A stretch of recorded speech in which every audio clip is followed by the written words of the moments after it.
Hi, it's me again with Corel Draw Tips and Tricks, and I've done several videos on how to center a star. If you have a star and you press P, you can see it's not in the center because the circle is in the center.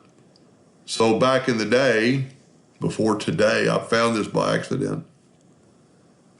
I used to have to draw lines and then bring the true center of the star to the center of the box to make it centered.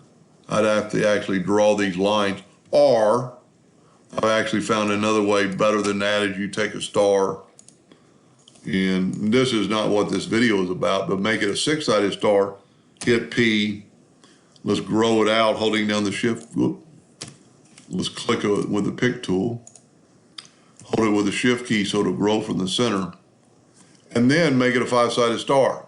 So this was old school, this is new school, and now there's another new school. And I found this basically this morning by accident. Holding down the Control and the Shift key, grab your star. We've got a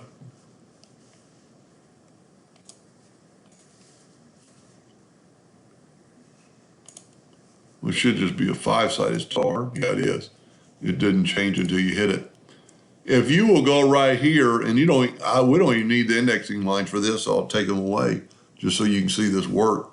We'll grab the star and it'll click to the center. Hold down the Shift and the Control button and it'll grow for some reason. What Corel is doing is using the bounding boxes or something. You can see the bounding boxes are not in the center. So if we hit P, now the bounding boxes are in the center. That's what's happening with the star.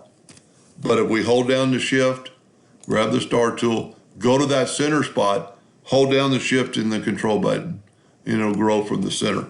And you can do that with any item. Doesn't have to be a star, polygon, five-sided polygon. If you didn't do it, wouldn't be. Well, I'm grabbing that circle. Let's grab a five-sided polygon, go to that center, hold down the Shift and the Control button, and now you're in the center.